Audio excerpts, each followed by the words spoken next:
Sir, குடும்ப ஒற்றுமைக்கு சொன்னீங்க. எங்க வீட்ல வந்து நெறைய பிரச்சனைகள். அதனால பிரிவினை ஆயிருச்சு. நான் எங்க வீட்ல இருக்கேன். அவங்க அவங்க வீட்ல இருக்காங்க. ஆனா டைவர்ஸே கிடைக்க மாட்டேங்குது. என்ன பண்ணா டைவர்ஸ் ஆகும்? எப்படி 2 வழி பாதை ஒண்ணாக இணையும் இடத்துல பார்த்தோம்னா 2 பேரும் ஒண்ணு சேருவோம்னு சொன்னோமோ, ஒரு வழி பாதை அப்படியே 2ஆ பிரியும். ஒரு வழி பாதை வந்து 2ஆ பிரியும். அப்படி அந்த 2ஆ பிரியிற இடத்துல போய் நம்ம உட்காரணும். அப்படி உட்கார்ந்து அத பார்த்துக்கிட்டே இருந்தோம்னா, ஆட்டோமேட்டிக்கா நமக்கான பிரிவினைகள் வரும். அப்ப சாதாரணமா எந்த இடத்துல நம்ம உட்காரணும்னு தெரியுதுங்களா?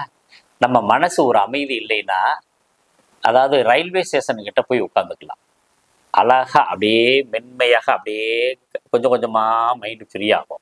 இது எல்லாம் உங்களுக்கு தெரியும். அதே மாரி நீர்நிலைகள் இருக்கிற இடத்துல நம்ம போய் உட்காரலாம். புல்வெளிகள்ல உட்கார்றது ரொம்ப சிறப்ப தரும். அதே மாரி வானம் நல்ல வெளிச்சமாக தெரியிற மாரி இடத்துல நம்ம அமைதியான இடத்துல போய் நம்ம படுத்துட்டோ, உட்கார்ந்துக்கிட்டோ வானத்த பார்க்குறதும் நமக்கு ஒரு அமைதியை தரும். இந்த மாரி ஒவ்வொரு சின்னங்கள் தான் நமக்கு அமைதியை தரும்.